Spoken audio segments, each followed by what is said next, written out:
오늘 우리에게 주시는 하나님의 말씀 히브리서 12장 14절부터 17절까지 말씀을 가지고 하나님을 보는 길이라는 제목으로 하나님의 말씀 함께 나누도록 하겠습니다. 설교 목적을 말씀드립니다. 오늘 설교 목적은요, 주님을 내가 지금 보고 있는가라는 것을 점검하게 하는데 오늘 설교 목적이 있습니다. 여러분 주님을 보고 계셔요?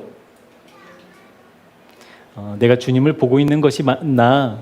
내가 정말 주님을 보고 있는 것이 확실한가? 그것을 점검하고 하나님, 나 주님 꼭 봐야만 합니다. 나의 인생 가운데 내 눈을 열어주셔서 주님을 보는 그 감격과 은혜를 소원하게 하는데 오늘 설교 목적이 있습니다. 여러분 하나님 보고 싶잖아요. 그러시죠? 하나님 보고 싶은데 하나님을 보려면 어떻게 해야 하는가, 무엇을 준비해야 되는가라는 것을 오늘 우리 본문 14절 말씀으로 함께 보도록 하겠습니다. 14절 함께 합독하시죠. 시작.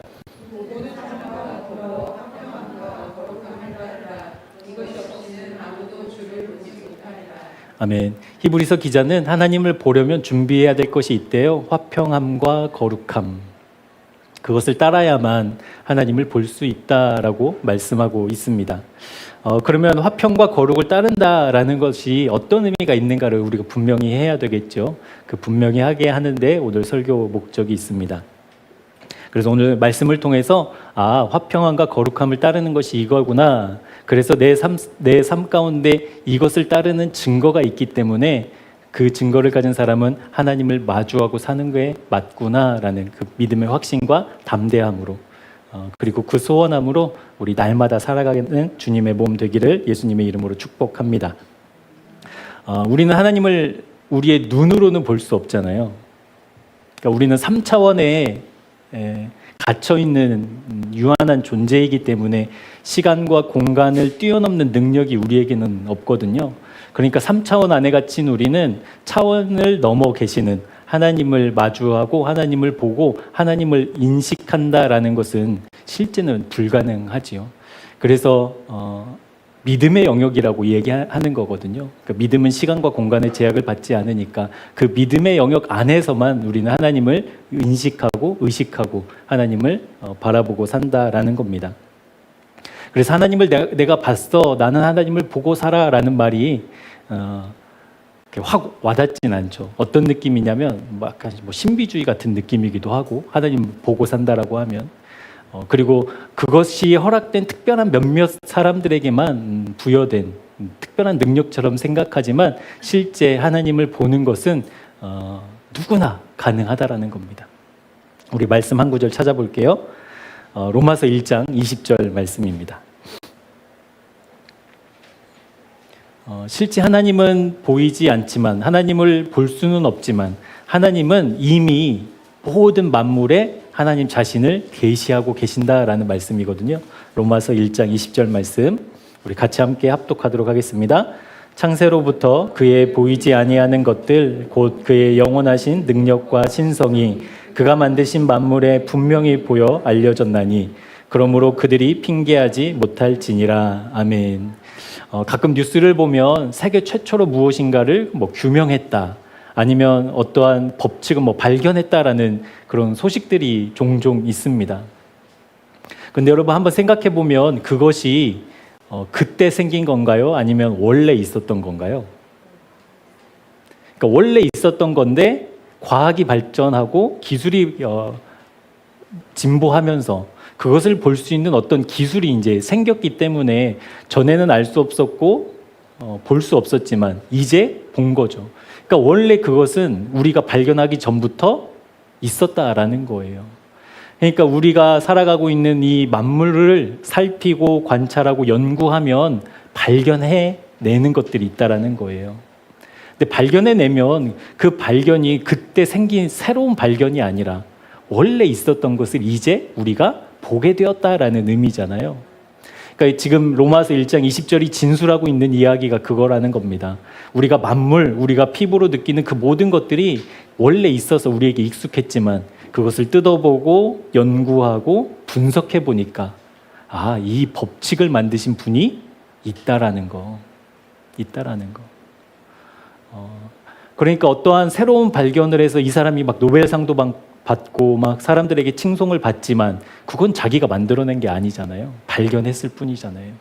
그러니까 만물을 통해서 우리가 알 수 있는 게 뭐냐면 이미 만들어 놓으신 하나님을 인정하지 않을 수 없다라는 고백이 바로 로마서 1장 20절의 고백입니다. 미국에 계시는 저희 이제 큰 매형이 하는 일이 이제 표적 항암 치료제를 만드는 일을 하셔요. 그러니까 사람의 세포를 떼다가 그 사람의 DNA로 그 사람에게 부작용이 없는 표적 항암제 뭐 그런 게 있대요. 그래서 막 그 주사를 한 번 맞으면 그게 얼마랬지 뭐 40만 달러랬던가 400만 달러랬던가 그렇대요. 이렇게 주사를 맞으면 이렇게 암이 치료되는 막 그걸 연구하고 계셔요. 근데 저번에 한국에 들어오셨을 때 이제 이렇게 이런저런 이야기를 하다가 저희 큰 매형이 이제 막 놀라운 거 하나 알려줄까 뭐 이렇게 해서 얘기를 해주시는 거예요. 뭐냐면 자기가 항암제를 연구하다 보니까 이제 뭐 심장을 연구할 일이 있었나 봐요. 그래서 심장 세포를 이렇게 연구를 하다가 심장 세포가 3개가 모이면 아무 일이 일어나지 않는데요. 그냥 심장 세포 3개가 있는 거예요. 그런데 심장 세포를 하나를 떼어다가 4개를 딱 붙이면 그때부터 뭐가 생기냐면 이제 그 세포들이 박동을 하기 시작한다라는 거예요. 그러니까 심장 세포 4개가 모이면 박동을 한대요. 그래서 막 신기하다고 막 놀랍다고 막 얘기를 했는데 저는 마음속으로 원래 그랬는데 원래 사람이 만들어질 때부터 심장이 지어질 때부터 원래 세포가 4개 만나면 뛰게 돼 있던 건데 라는 생각을 했죠. 그러니까 기술이 발달하고 과학이 발달해서 발견되는 수많은 것들을 이미 만드신 하나님이 있다라는 겁니다. 그러면 여러분 그 만물을 통해서 하나님이 계심을 알 수 있을까요? 없을까요? 하나님을 알 수 있죠. 하나님이라는 전능자라는 절대자가 있는 게 분명하구나라는 걸로 이제 결론 맺을 수 있죠.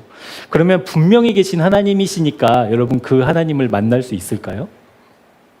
하나님 분명히 계시잖아요. 만물을 살펴서 알게 되었잖아요. 그러면 분명히 계신 하나님을 내가 만날 수 있냐고요? 계시는데? 있어요, 없어요? 없어요. 그러면 온 세상 사람들이 다 하나님을 믿지 않을까요? 하나님 틀림없다고? 하나님의 존재에 대해서 그 하나님이라는 분이 전능하신 분이라고 우리가 알아챈다 하더라도 여러분 그 하나님을 만날 길이 없어요. 그러니까 서로 의식을 해도 만날 길이 없다라는 거예요.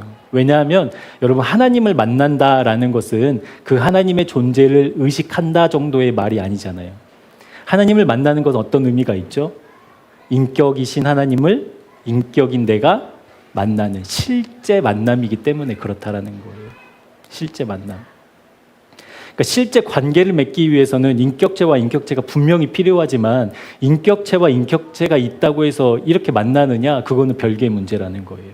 이해되시죠? 제가 좀 예를 들어볼게요. 저와 제 아내의 이야기를 해서 죄송합니다. 저와 제 아내는 한 교회 출신이에요. 2살 터울로 이제 선후배 관계였죠. 제가 고등학교 때부터 교제하던 자매가 한 명 있었거든요. 근데 군대 갔다 와서 이제 헤어졌어요. 헤어져서 이제 솔로의 삶을 사니까 외롭더라고요. 그러니까 외로우니까 이제 뭐가 보이냐면 와, 저 사람 정말 참 괜찮은 사람이다. 이제 그런 게 보이는 거죠.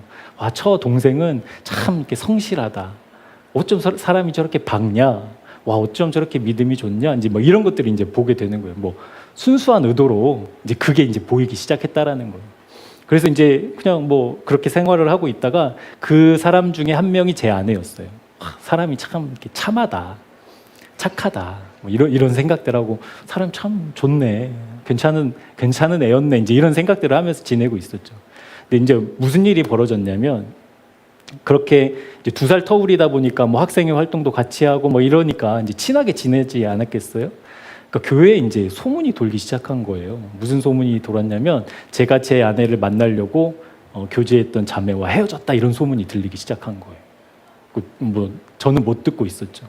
근데 한 선배가 이제 아내에게 그 소문을 전해준 거예요. 이런 소문이 있더라.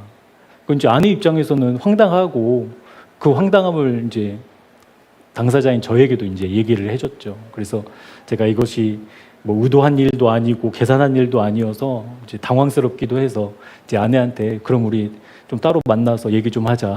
이제 이렇게 된 거예요. 우리 이 문제에 대해서 따로 만나서 좀 얘기 좀 하자. 그래서 이제 따로 만났어요. 만나고 사귀었어요. 이제 그렇게 된 거예요. 뭐 계기가 없어요.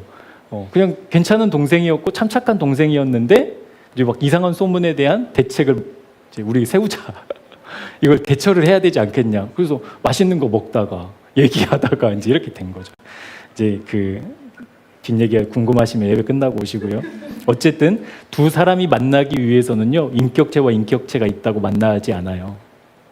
인격체와 인격체가 만나려면 연결점이 있어요. 연결 지점.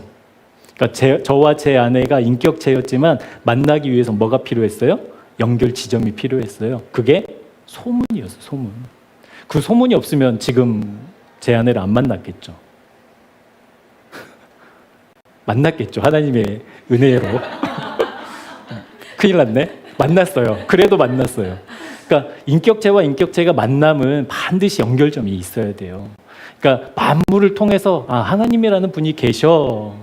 이것을 안다고 하나님을 만날 수 있는 것이 아니라 그 하나님을 만나려면 그 인격체 되신 하나님과 교제하려면 연결 지점이 반드시 있어야 된다는 것.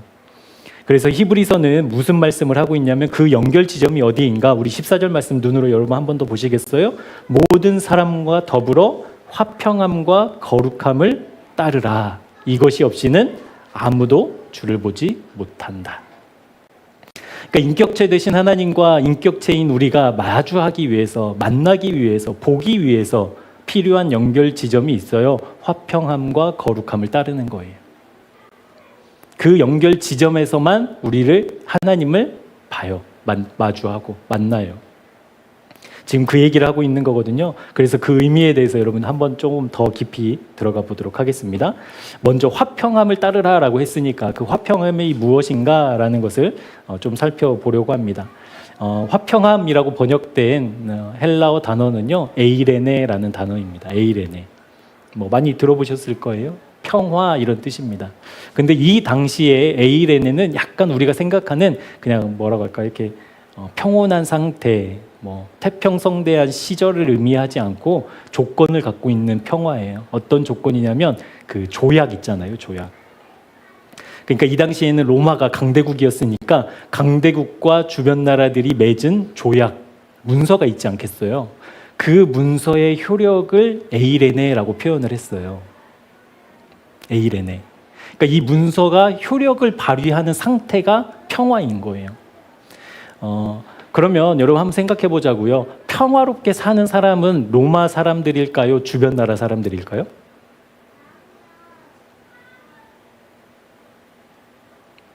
로마가 강대국이잖아요. 모든 것을 다 휘두르고 지배하고 있었잖아요. 그러니까 평화, 에이레네를 누리는 사람들은 어디에 속한 사람입니까? 1번 로마 시민, 로마에 사는 사람, 2번 주변 국가. 헷갈려요? 1번이잖아요, 1번. 그러니까 로마가 강대국이니까 모든 나라들에 대한 뭐라고 할까요? 지배권, 통치권, 이것을 누가 갖고 있어요? 로마. 그러니까 이 평화를 누리는 사람들은 로마 백성이잖아요. 이해되죠? 그러면 주변국은요? 평화를 맺었어. 맺긴 했는데 뭐가 있어요? 항상 쳐들어오면 어떡하지? 더 안 좋은 조약을 맺으면 어떡하지? 그러니까 역사적으로 보면 게르만족, 아르메니안족이 이제 로마와 국경지대에 살았던 민족들이었잖아요. 그 사람들은 늘 불안했어요. 로마가 언제 말을 바꿀까? 이해되시죠? 그러니까 그게 에이렌의 평화예요. 화평. 그러니까 이 화평은 누구에게나 있지 않아요. 어디? 로마에 속한 사람만. 로마 안에 사는 사람만. 그러니까 예를 들어서 게르만족 중에 어떤 사람이 게르만 땅에 살다가 너무 그게 불안해서 로마로 만약에 귀화를 했다면 이 사람이 이제 무엇을 누리는 거예요? 화평을 누리는 거, 평화를 누리는 거거든요. 그러니까 화평함을 따르라라는 단어는 마음의 평온한 상태 뭐 이런 걸 의미하지 않고 근본적으로 무엇을 이야기하고 있냐면 네가 속해 있는 곳이 어디냐라는 것이 화평함이라는 거예요. 그러니까 로마 안에 있는 사람만 진정한 평화를 누려요. 로마가 무너지지 않는 한 이 평화는 침범할 수 없어요. 그러니까 로마에 속한 사람들만 누리는 평화잖아요. 그러니까 그런 것처럼 여기에서 말하는 화평함 에이레네는 내가 지금 어디에서 안정감을 누리는가, 내가 지금 어디에 속해서 편안함을 누리는가, 그것을 보기를 원한다라는 겁니다. 여러분, 여러분의 소속은 어디입니까? 땅입니까? 하늘입니까? 하늘이죠. 하늘이어서 여러분 어때요? 여러분의 마음이 편안해요? 불안해요? 거짓말하면 안 돼요. 편안해요? 불안해요? 평안해요? 편안해요? 평안하죠. 내 소속이 어디예요? 하늘이니까. 내 소속이 근데 하늘이기도 하고 땅이기도 한 사람들은요, 우리 신앙생활 하다 보면 그런 사람들 많이 보잖아요. 이렇게 막 신앙이 들쑥날쑥한 사람들, 좋으면 좋고 싫으면 막 한도 끝도 없고. 그러니까 이 소속이 어디냐에 따라서 평안이 있다라는 거예요. 화평 에이레네. 그러니까 에이레네 화평을 따르라라는 것은 너희들의 소속이 어디인가를 살펴보라는 의미거든요. 우리들의 소속이 어디인가. 요한복음 15장 19절에는 이렇게 우리의 소속을 예수님이 말씀하고 있습니다. 너희는 세상에 속한 자가 아니다. 하나님의 부르심을 받아 구원받은 예수 그리스도의 십자가로 말미암아 구원받은 사람은 이제 더 이상 소속이 이 땅이 아니다라는 하나님의 진술이 있다라는 거예요. 그러니까 화평함을 따르는 사람들은 우리의 소속이 어디인지가 분명한 사람들인 줄 믿습니다. 들락날락 하나님과 이 세상 사이에서 이리저리 흔들리는 사람이 아니라 나의 소속은 여기입니다 라고 얘기할 수 있는 그 믿음의 담대함이 저 여러분에게 실제되기를 축복합니다. 두 번째, 거룩함도 따르래요. 이 거룩함은 어떤 의미가 있냐면 헬라어로 보면 외운다고 안 보고 말한다고 했는데 이게 안 돼요. 하기아스모스. 하기오스라는 말이 있어요. 깨끗함이라는 말이거든요. 깨끗함. 그러니까 우리가 복음적인 용어로 이 깨끗함을 정의했잖아요. 깨끗함은 무엇이 깨끗함이라고 했죠? 있어야 할 자리에 있는 것. 있어야 할 자리에 있는 게 깨끗함이에요. 여러분, 우리가 살고 있는 이 세상은 깨끗해요? 깨끗하지 않아요? 우리가 살아가고 있는 이 세상, 이 땅, 안 깨끗하죠. 이유가 뭐냐면 많은 범죄가 있고 많은 부정이 있어서가 아니에요, 여러분. 이 땅이 깨끗하지 않은 이유는 딱 하나예요. 있어야 될 자리에 있지 않기 때문이라는 거예요. 여러분, 돈의 위치가 있잖아요. 근데 돈의 위치가 어디로 갔어요? 사람보다 높이 갔어요. 성공은요? 성공도 성공의 자리가 있을 텐데 성공의 자리가 관계 위로 가버린 거예요. 가족의 정의도 마찬가지고 성별도 마찬가지고, 그렇죠? 남성과 여성, 이것도 원래 자리가 있는데 다 뒤죽박죽 되었어요. 그래서 나타나는 일들이 범죄, 부정, 부패 이렇게 나타나는 거죠. 그러니까 있어야 될 자리에 있게 하는 것이 거룩함입니다. 근데 여러분, 우리가 살고 있는 세상은 어디에 속하라고 우리에게 외쳐요? 하늘로 가래요? 땅에 있으래요? 땅에 우리를 머무르게 하잖아요. 수많은 것들이, 이 땅에 있는 모든 것들이 우리의 마음을 빼앗아서 이 땅에 고정시키려고 하잖아요. 그래서 나 그거 싫다고, 나 하나님만 바라봐야 된다고 하면 주변에서 너 불안해서 어떻게 살려고 그래?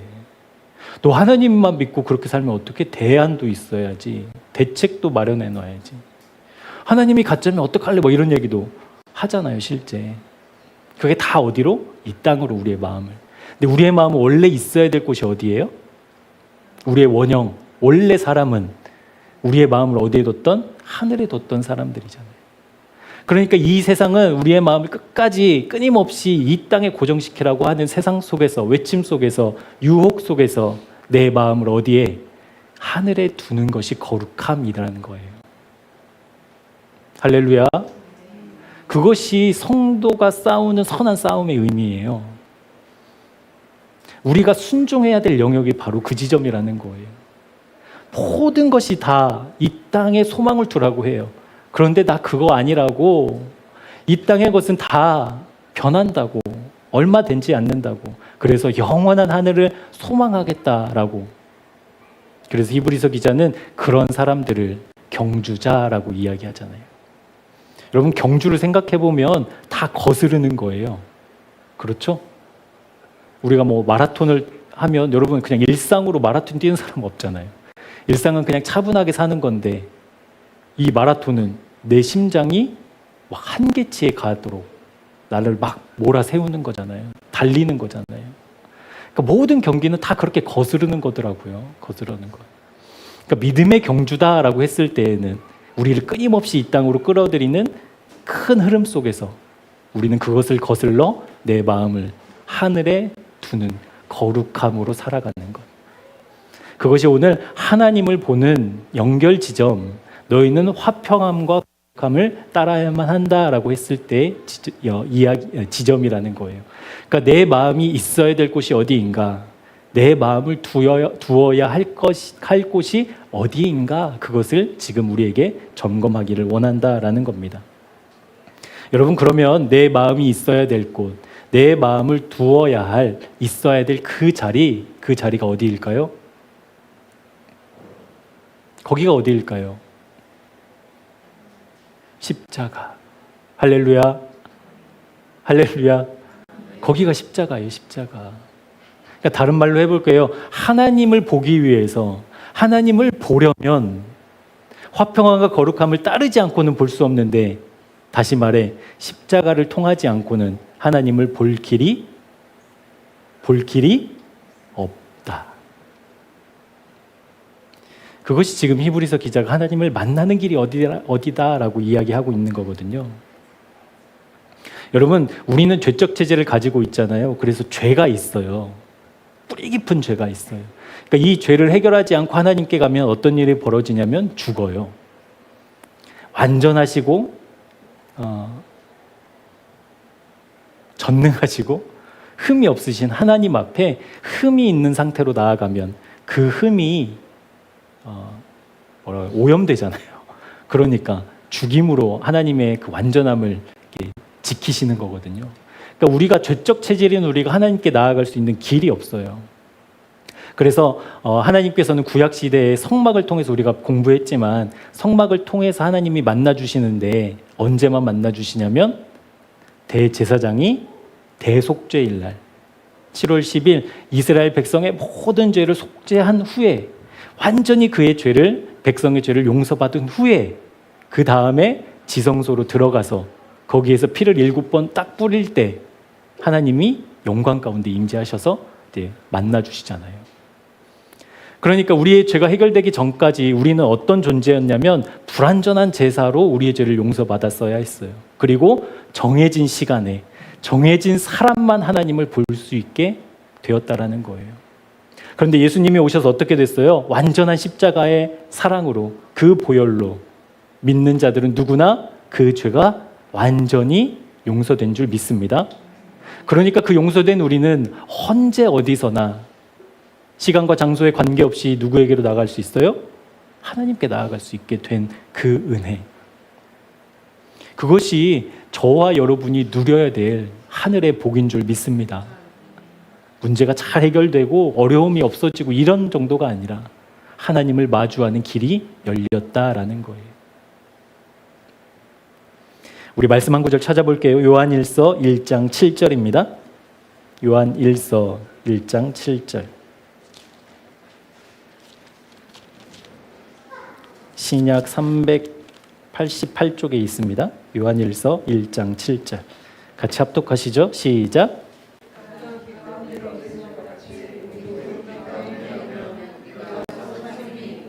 그 아들 예수의 피가 우리를 모든 죄에서 깨끗하게 하실 것이요. 아멘. 그러니까 주님과 연합하는 그 십자가가 하나님을 마주하는 유일한 길이라는 거예요. 그러니까 십자가를 통과하지 않고서는 하나님의 존재를 의식한다고 하나님을 볼 수 있고 하나님을 만날 수 있는 것이 아니라 그 십자가를 통과해야만 실제 모든 만물의 주인이시고 모든 시간과 공간을 창조하신 그 하나님을 마주할 수 있게 된다라는 것이죠. 우리 스스로 해결할 수 없는 죄의 문제를 예수님의 십자가에서 연합해 죽음으로 넘깁니다.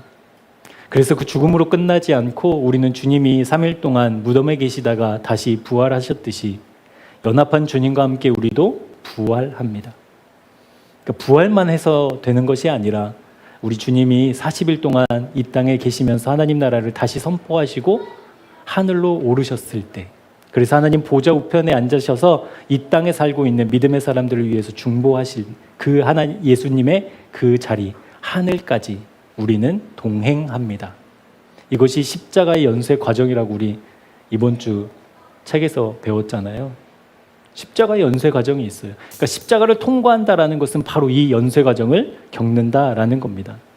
그러니까 주님 안에 거하고 내 마음을 하늘에 두는 화평함과 거룩함을 따를 때에만 하나님이 실제되는 것은 진리입니다. 다른 방법이 있는 것이 아니에요.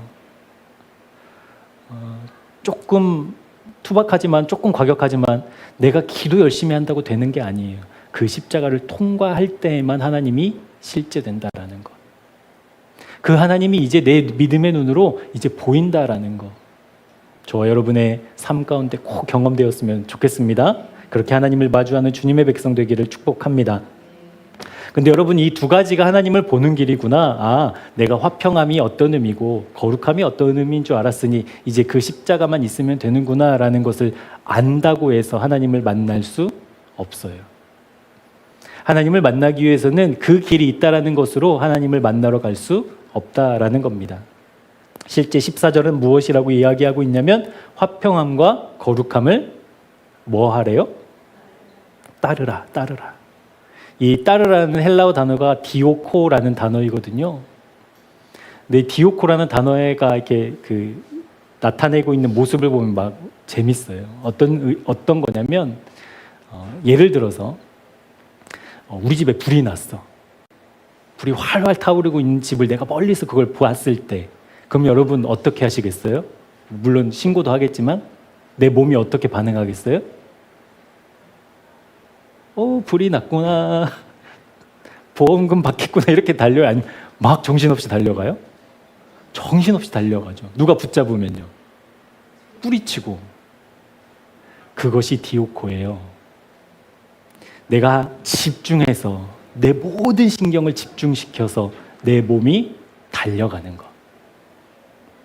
그러니까 화평함과 거룩함을 따라가는데 그냥 따라가면 되겠구나, 룰루랄라 뭐 이게 아니라 그 길만 있어서, 이 길이 아니고서는 갈 수 없어서 이 길을 취하는 것, 정신없이 달려가는 것, 그것이 디오코, 따르다라는 의미라는 겁니다. 그러니까 주님을 만나러, 하나님을 보러 우리가 가야 하는데 그 십자가의 길이 있다라고 알고 있는데, 알고 있는 것으로는 우리 하나님을 만날 수 없어서 이제 우리에게 하나님이 요구하시는 것은 그 길로 걸어가는 순종을 요구하고 계신다라는 거예요. 순종. 여러분, 세상의 소리는 강력하잖아요. 그리고 크잖아요. 내가 조금 이 나이 정도에 이 정도를 이루지 않으면 막 주변에서 불안해서 어떻게 살 수 있냐고, 노후 준비는 잘 해놨냐고,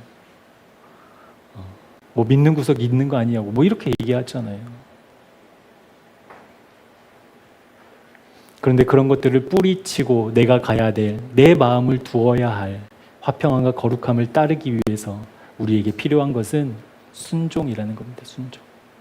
하나님의 말씀이 진리임을, 하나님을 마주하고 하나님을 보는 길이 유일한 그 십자가의 길임을 알았다고 한다면, 여러분 이제는 순종하라는 거예요. 따라가라는 거예요. 그 길로 달려가라는 거예요. 여러분, 우리의 믿음에서 생기는 여러 가지 갈등과 문제들이 있을 거예요. 여러분 개인이. 내가 하나님을 분명히 믿는 것은 확실하지만 만나는 수많은 문제들과 갈등들이 있을 거예요. 근데 그 갈등들의 대부분은 순종이 문제라는 거예요. 순종하지 않아서. 여러분, 규칙을 믿음의 그러니까 경주자가 어떠한 경기에 참여해서 그 경기의 규칙을 잘 안다고 좋은 성적이 나오나요? 축구 선수다라고 하면 축구의 규칙을 막 꿰뚫어 알면 손흥민처럼 축구할 수 있나요? 안 되죠? 그건 기본이고 실제 뭐 해야 돼요? 달려야 돼요. 여러분 믿음은 그런 거예요. 하나님을 잘 알고 하나님에 대해서 그리고 말씀이 하고 있는 그런 의미에 대해서 잘 아는 거 너무 중요해요. 이건 방향과도 같거든요. 근데 방향을 가리킨다고 내가 실제 가지 않으면 그게 무슨 소용이 있냐고요. 그러니까 머리만 커진 어린아이와 같은 이상한 모양의 신앙인들이 있다라는 거예요. 머리는 막 어른인데 몸은 서지도 못하고 걷지도 못하는 이상한 아이처럼. 그러니까 지식과 알과 믿음, 순종, 이것이 건강하게 두 바퀴가 굴러가야만 하는데 알기 때문에 내가 믿고 있다고 착각하는 경우가 참 많아요. 근데 문제는, 신앙의 문제는 대부분 거기에서 시작되더라고요.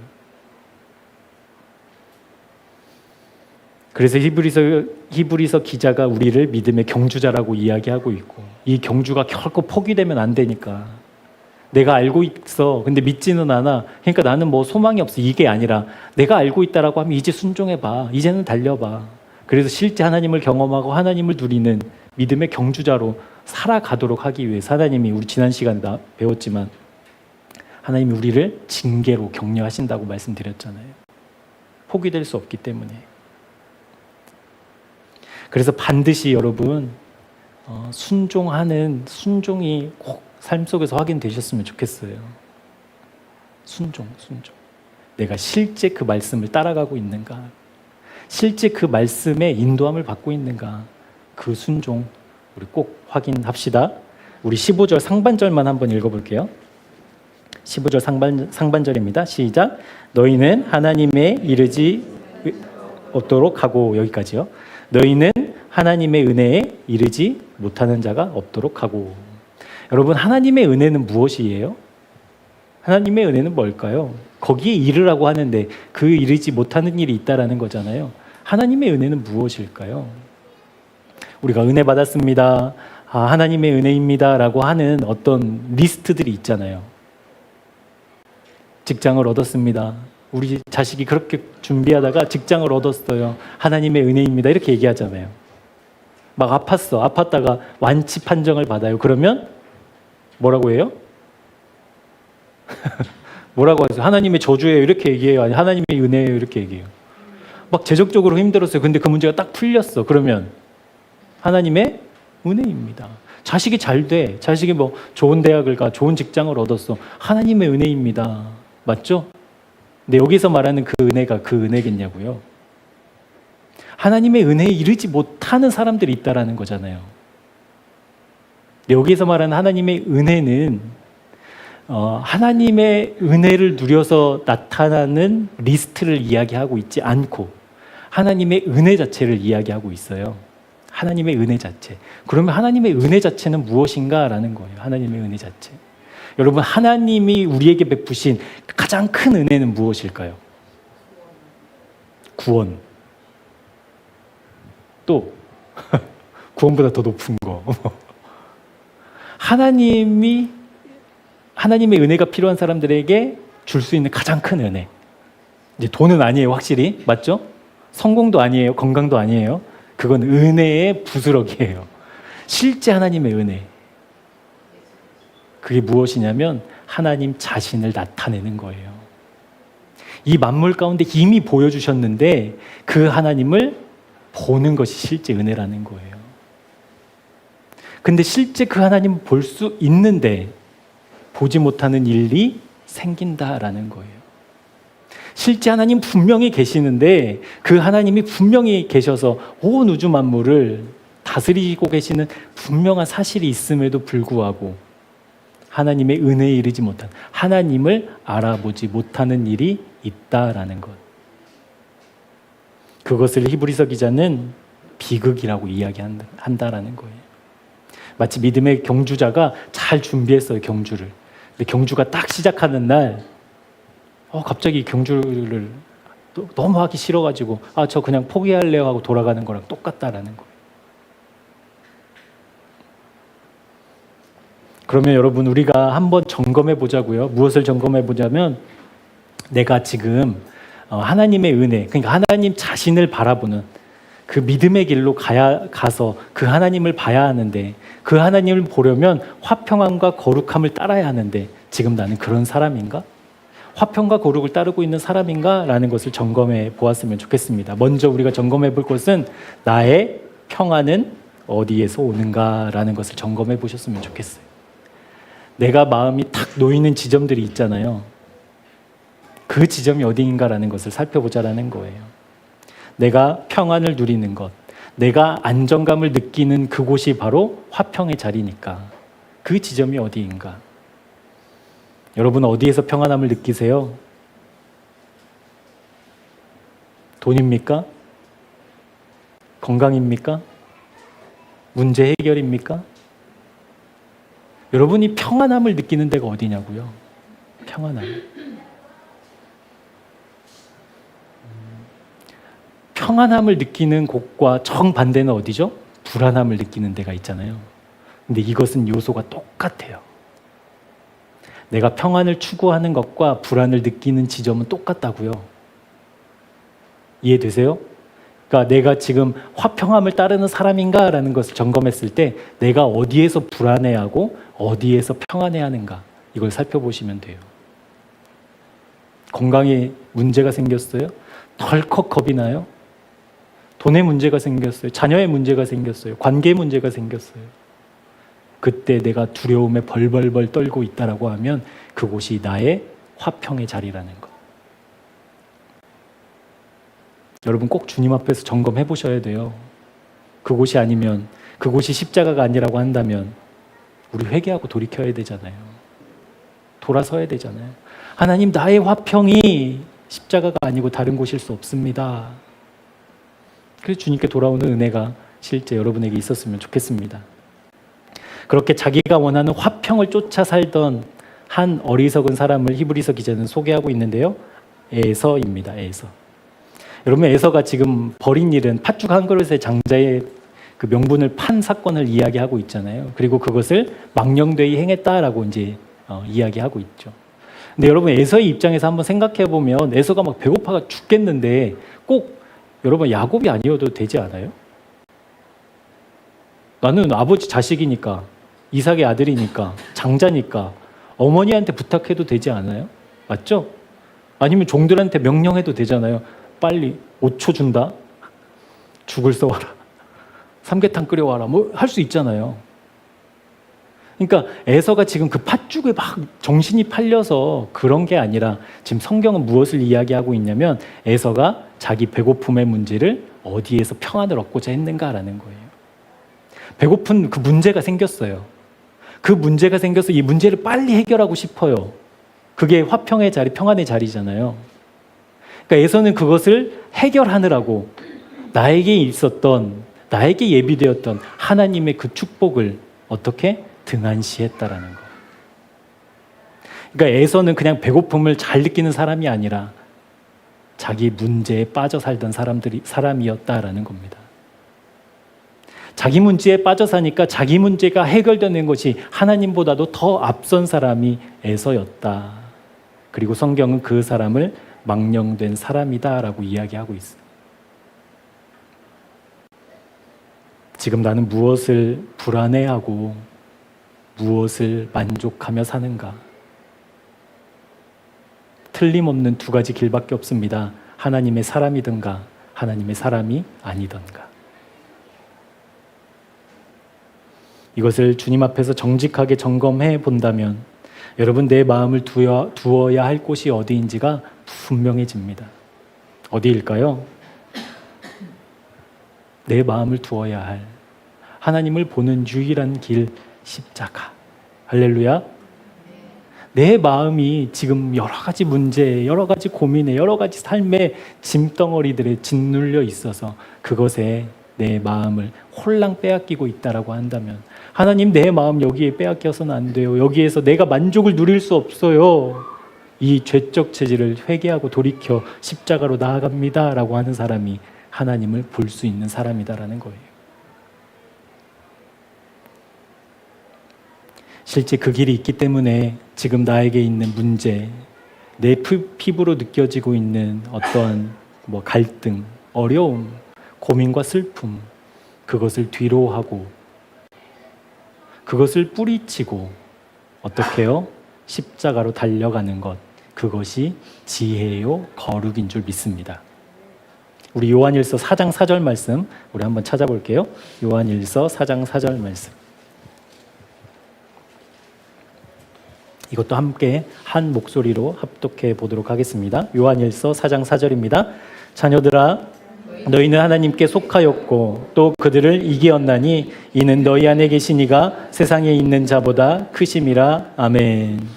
우리의 마음이 있어야 할 곳, 내 마음을 두어야 할 곳, 주님 안입니다.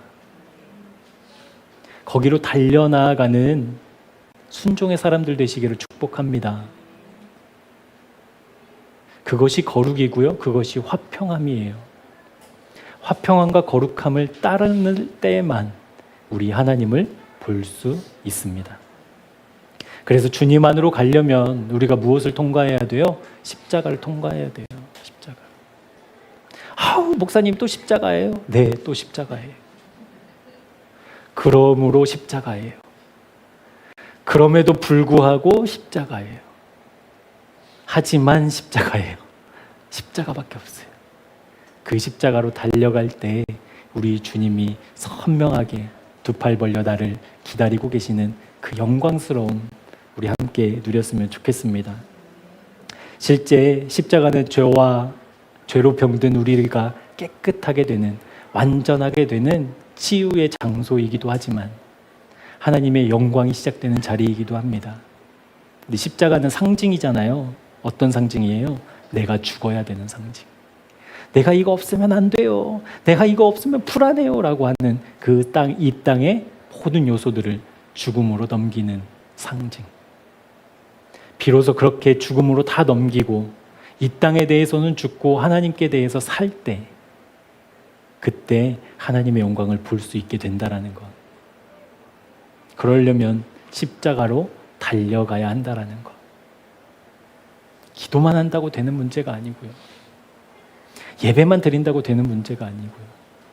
실제 내 마음을 십자가로 두는 순종이 있고, 그것이 우리의 순종의 문제로만은 안 되고 우리의 능력으로는 도저히 어렵기 때문에 기도로 성령님의 도우심을 구하고, 예배를 통해서 하나님의 말씀을 받아 하나님의 사랑을 다시 한번 새겨 나 그렇게 십자가로 달려가야 되는 존재입니다 라는 확인하는, 그래서 그 십자가를 기어이 통과하는 사랑하는 새생명교회 교우 여러분 되었으면 좋겠습니다.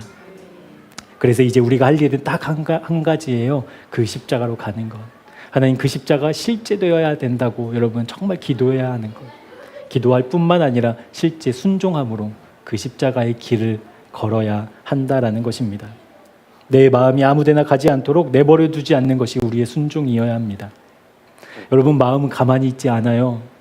오늘 지금 이 순간에는 주님께 가 있는 게 분명한데, 집에 가고 직장에 가고 자녀들을 만나고 동료들을 만날 때 내 마음은 어디로 가요?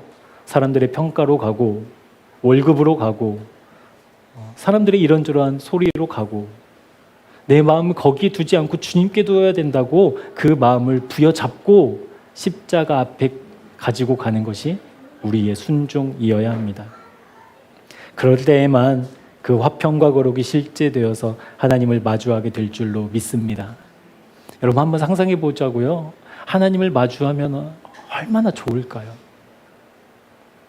하나님이 지금 나를 향해서 두 팔 벌리고 잘했다 누구야 라고 나를 기다리고 있는 그 모습을 실제 내가 바라본다면, 여러분, 그것보다 더 시급하고 더 중요한 문제가 어디 있을까요?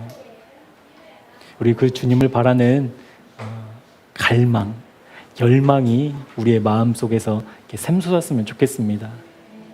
그래서 우리 주님, 나를 기다리고 계시는 주님, 온 우주 만물에 이미 드러내 보이신 그 하나님의 놀라운 영광, 날마다 찬양하며 날마다 노래하며 그 주님 마주하는 그 감격 가운데 살고 싶다고 우리의 마음 부지런히 십자가 앞에 내어놓는 십자가의 사람들 되기를 축복합니다. 그래서 그 십자가가 나에게 현실되게 해달라는 기도 여러분 멈추지 않으셨으면 좋겠어요. 하나님이 언제 어떻게 응답하실지는 모르겠어요. 그러나 기도로 순종하는 사람들에게만 하나님이 역사하신다는 거 우리 잊지 말고, 여러분 정말 포기하지 않고 하나님 그 십자가 정말 현실되었으면 좋겠다고, 실제되었으면 좋겠다고, 실제되어야만 한다고 그 은혜 베풀어 달라고 우리 하나님 옷자락 붙잡고 사는 남은 한 주간 되기를 주님의 이름으로 축복합니다.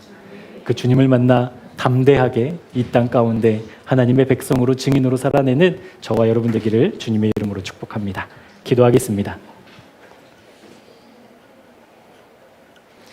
온 우주 만물을 통해 하나님을 발견할 수 있어도 하나님을 만날 수는 없습니다. 오늘 우리에게 하나님을 보기 위해서는 화평함과 거룩함을 따르라 말씀해 주셨습니다. 화평함과 거룩함이 실제되는 십자가를 통해서만 하나님을 볼 수 있습니다.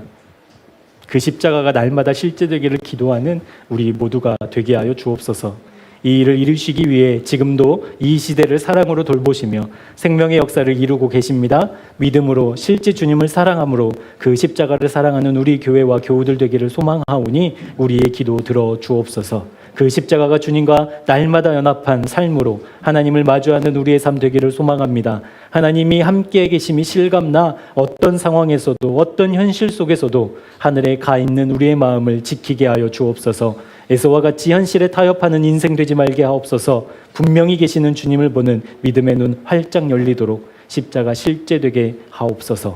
예수님의 이름으로 기도합니다. 아멘.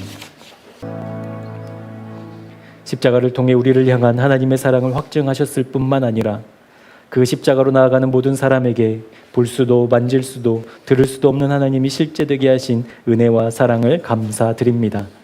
화평함과 거룩함을 따르지 않고서는 하나님을 볼 수 없다는 진리의 말씀을 마음에 새깁니다. 우리의 화평, 우리의 거룩함은 십자가에서만 현실됩니다. 내가 만족하려고 하는, 내가 불안해하는 요소들을 십자가에서 처리합니다. 내 마음이 아무 곳이나 가지 않도록 있어야 할 십자가에 내 마음을 둡니다. 그렇게 우리를 향하여 확증하신 그 사랑의 십자가에서 날마다 주님과 연합해 하나님을 보는, 하나님을 알아보는 인생 되게 하여 주옵소서. 하나님, 우리의 마음에 소원을 두고 행하시옵소서.